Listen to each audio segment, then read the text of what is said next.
बाबा हम बच्चों को श्रीमत देते हैं मुरली के माध्यम से।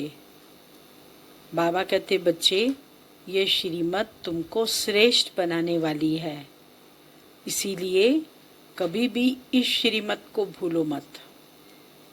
जो बाबा की श्रीमत है वो हमें बाबा की एक मत पर चलाती है। इसीलिए बाबा कहते सबको रास्ता बताओ कि भगवान आया हुआ है, आकर हम आत्माओं को ज्ञान सुना रहा है, साथ ले जा रहा है।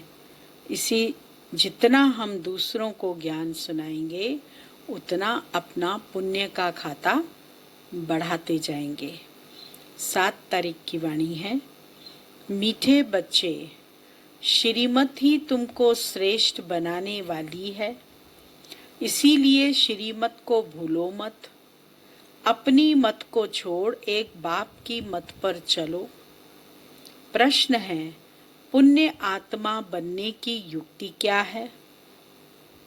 उत्तर, पुण्य आत्मा बनना है तो सच्ची दिल से प्यार से एक बाप को याद करो।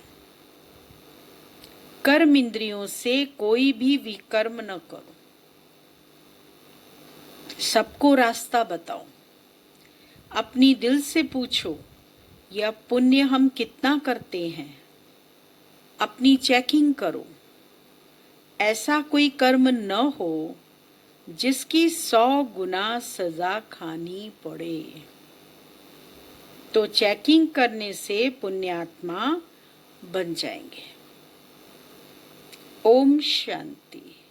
रूहानी बाप बैठ बच्चों को समझाते हैं। यह तो बच्चों को मालूम है कि अभी हम शिव बाबा की मत पर चल रहे हैं। उनकी है ऊंचते ऊंच मत। दुनिया यह नहीं जानती कि ऊंचते ऊंच शिव बाबा कैसे बच्चों को श्रेष्ठ बनाने के लिए श्रेष्ठ मत देते हैं। इस रावण राज्य में कोई भी मनुष्य मात्र मनुष्य को श्रेष्ठ मत दे नहीं सकते। तुम अभी ईश्वरीय मत वाले बनते हो। इस समय तुम बच्चों को पतित से पावन बनाने के लिए ईश्वरीय मत मिल रही है। अभी तुमको पता पड़ा है, हम तो विश्व के मालिक थे। यह ब्रह्मा जो मालिक था उनको भी पता नहीं था। विश्व के मालिक फिर एकदम पतित बन गए। यह खेल बहुत अच्छी रीति बुद्धि से समझने का है। राइट क्या है, रॉन्ग क्या है, इसमें है बुद्धि की लड़ाई। सारी दुनिया है रॉन्ग, एक बाप ही है राइट। सच बोलने वाला वह तुमको सचखंड का मालिक बनाते हैं, तो उनकी मत लेनी चाहिए। अपनी मत पर चलने से धोखा खाएंगे, परंतु वह है गुप्त, है भी निराकार। बहुत बच्चे गफलत करते हैं, समझते हैं यह तो दादा की मत है। माया श्रेष्ठ मत लेने नहीं देती है। श्रीमत पर चलना चाहिए ना। बाबा आप जो कहेंगे वह हम मानेंगे जरूर, परंतु कई मानते नहीं हैं। नंबरवार पुरुषार्थ अनुसार मत पर चलते हैं, बाकी तो अपनी मत चला लेते हैं। बाबा आए हैं श्रेष्ठ मत देने। ऐसे बाप को घड़ी घड़ी भूल जाते हैं।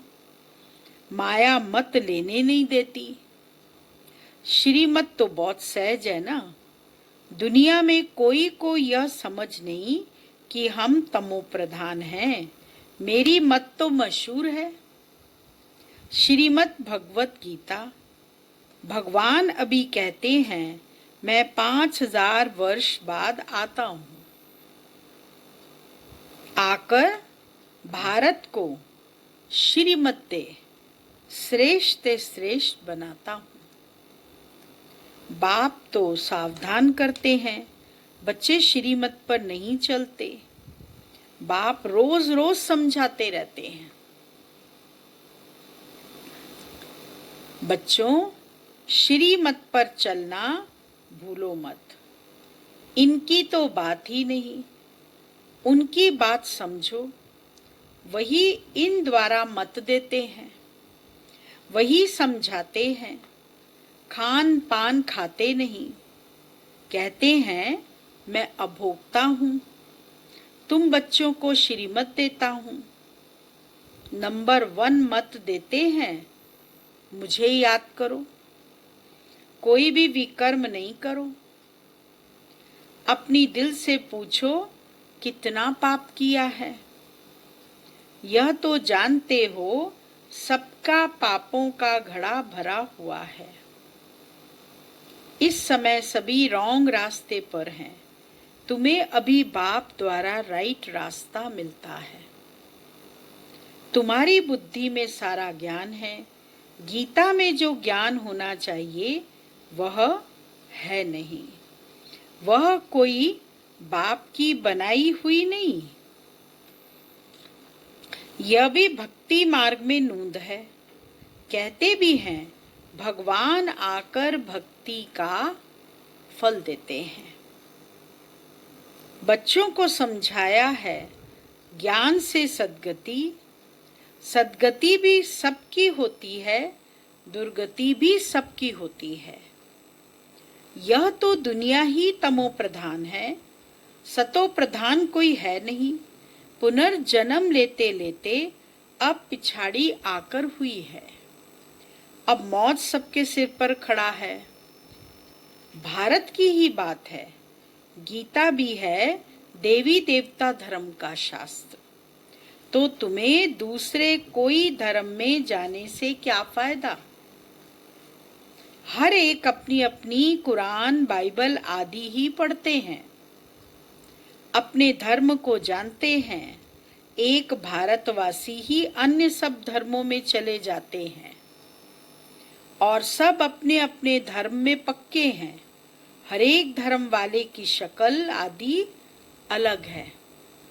बाप स्मृति दिलाते हैं, बच्चे तुम अपने देवी देवता धर्म को भूल गए हो। तुम स्वर्ग के देवता थे। हमसों का अर्थ भारतवासियों को बाबा ने सुनाया है। बाकी हम आत्मा सो परमात्मा नहीं हैं। यह बातें तो भक्ति मार्ग के गुरु लोगों ने बनाई हैं। गुरु भी करोड़ होंगे। को पति के लिए कहते हैं कि यह तुम्हारा गुरु ईश्वर है। जबकि पति ही ईश्वर है, फिर हे भगवान हे राम क्यों कहती हो।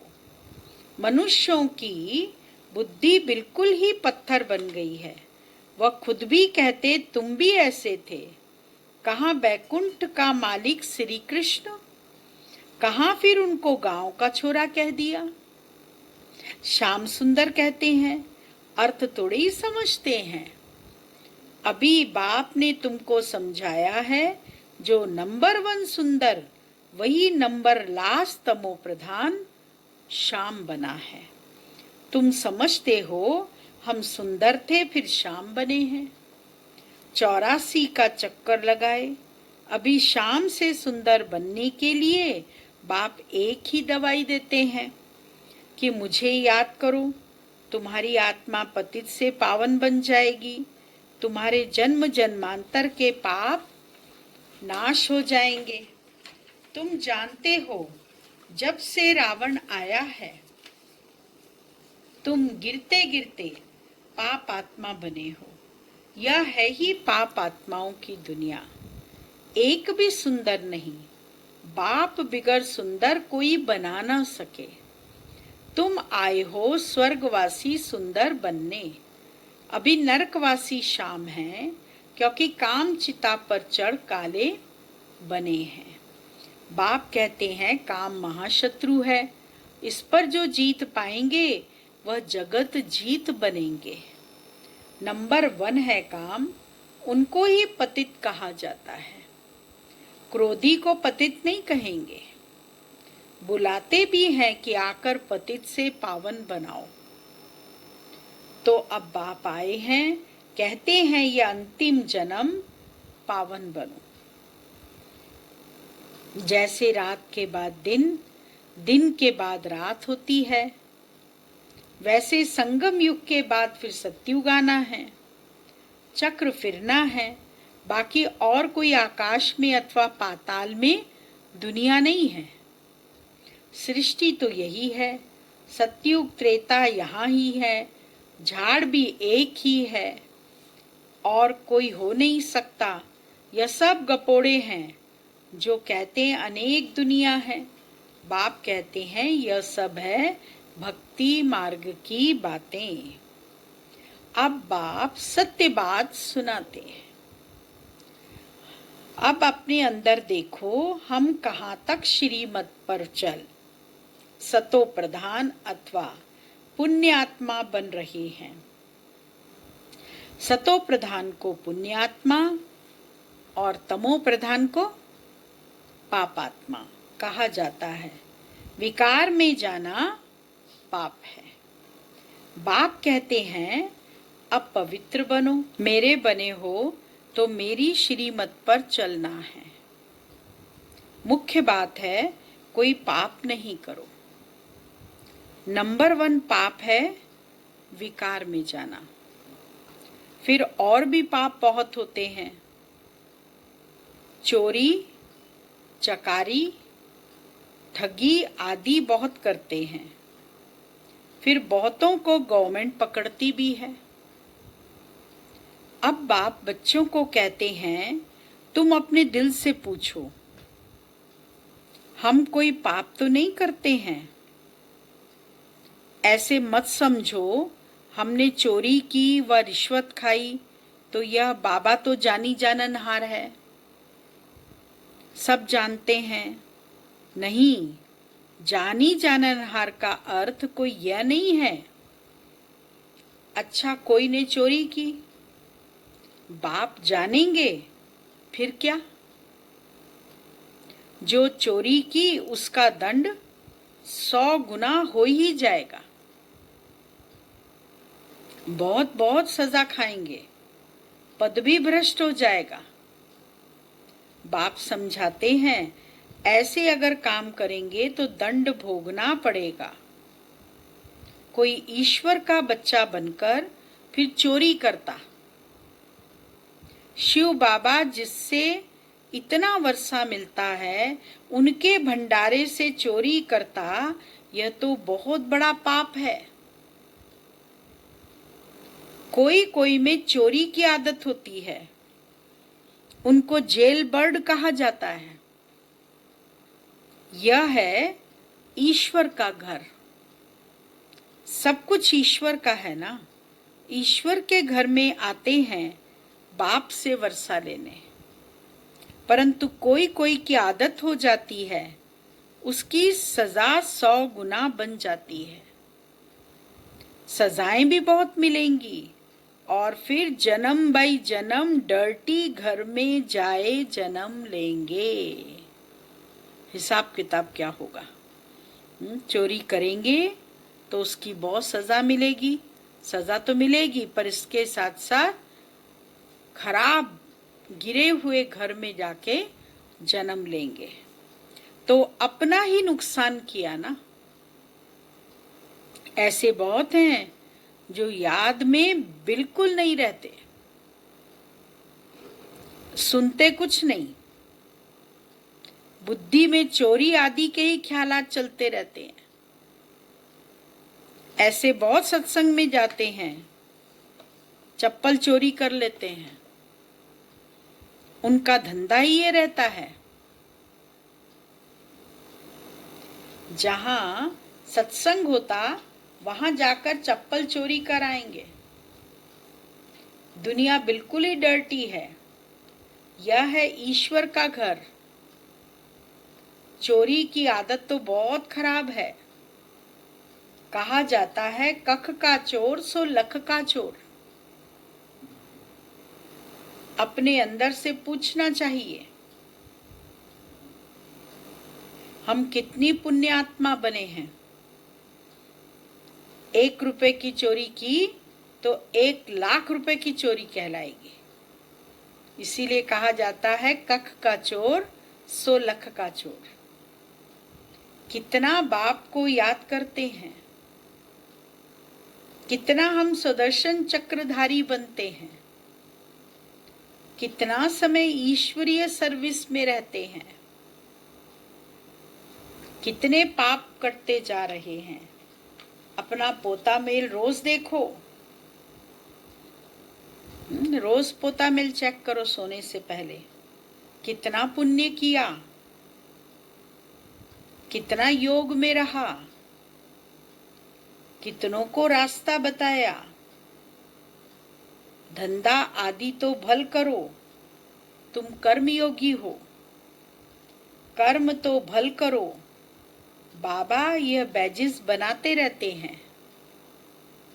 अच्छे अच्छे लोगों को इस पर समझाओ। इस महाभारत लड़ाई द्वारा ही स्वर्ग के गेट खुल रहे हैं।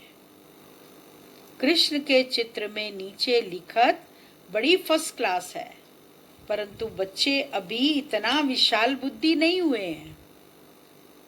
थोड़ा ही धन मिलता है तो क्या होता है, थोड़ा ही धन मिलता है तो नाचने लग पड़ते हैं। कोई को जास्ती धन होता है तो समझते हैं हमारे जैसा कोई नहीं होगा। जिन बच्चों को बाप की परवाह नहीं, उन्हें बाप जो इतना अविनाशी ज्ञान रत्नों का खजाना देते हैं, उसकी भी कदर नहीं रहती है। बाबा एक बात कहेगा, वह दूसरी बात लेंगे। परवाह न होने के कारण बहुत पाप करते रहते हैं, श्रीमत पर चलते नहीं, फिर गिर पड़ते हैं। बाबा कहेंगे यह भी ड्रामा, उनकी तकदीर में नहीं है।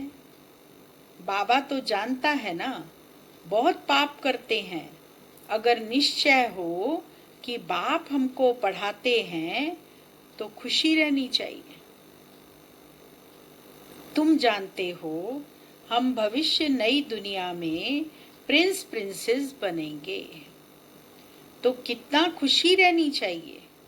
परंतु बच्चे तो अभी तक भी मुरझाते रहते हैं, वह अवस्था ठहरती नहीं है। समझाया है विनाश के लिए रिहर्सल भी होगी, विनाश होने से पहले रिहर्सल होगी।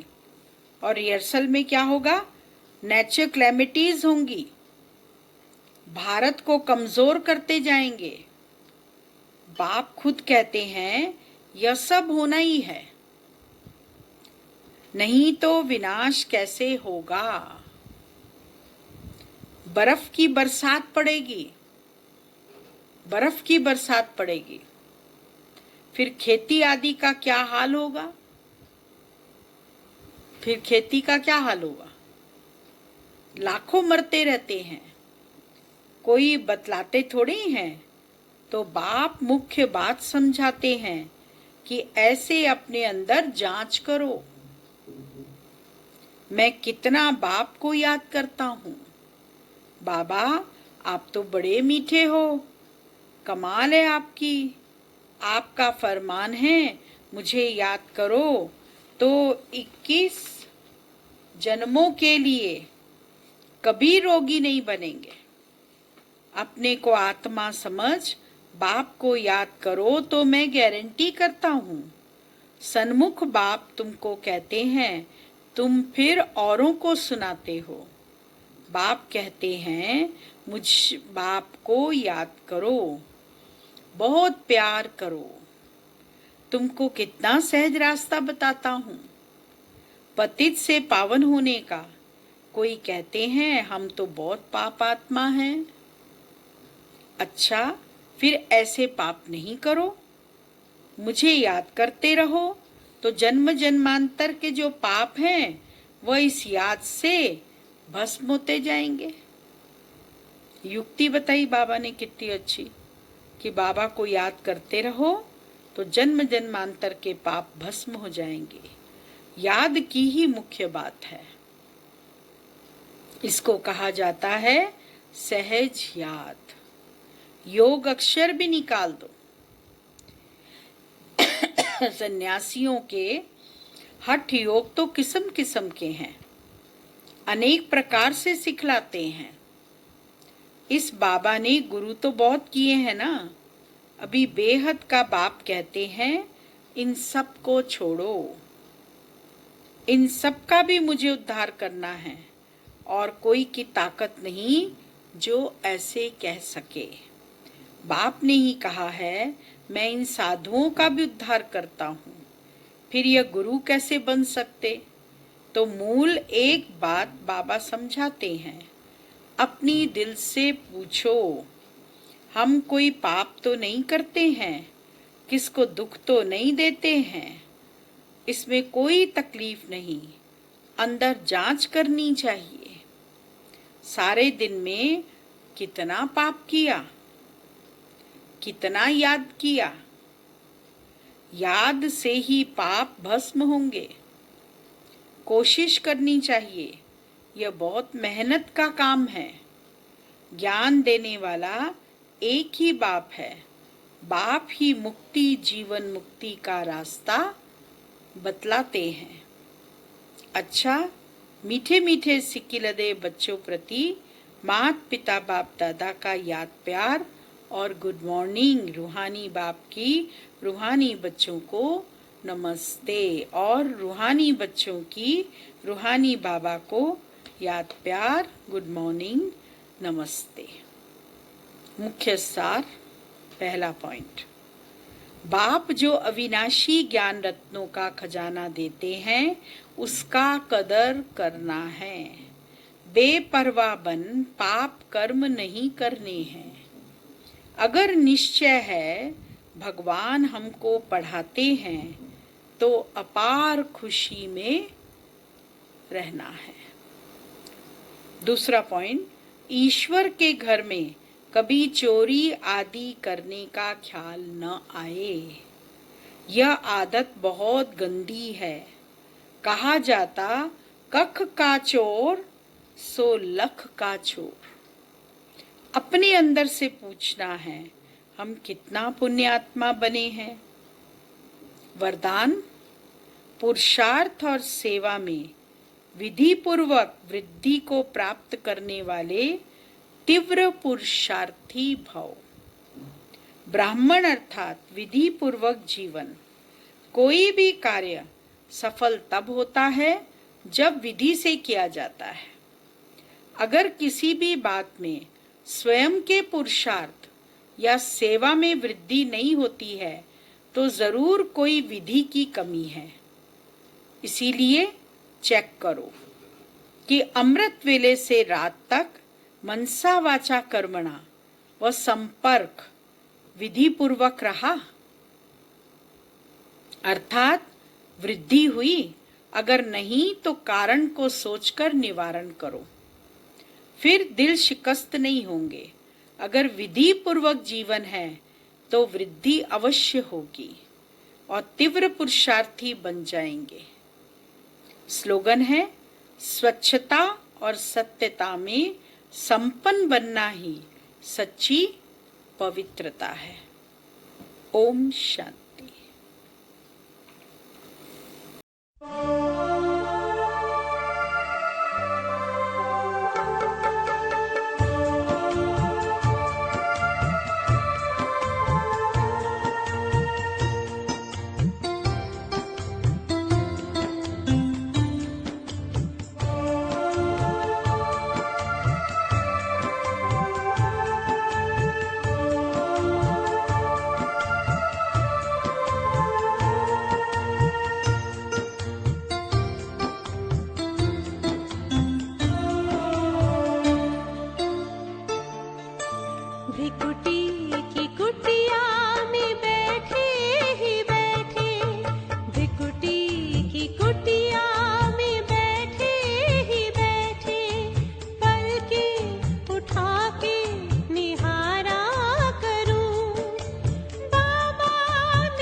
पखेरू गगन से भी ऊपर कहीं दूर जाए, हमें मिल गया जो हमें चाहिए था, मिलन सिंधु में हम रहे यूं समाए।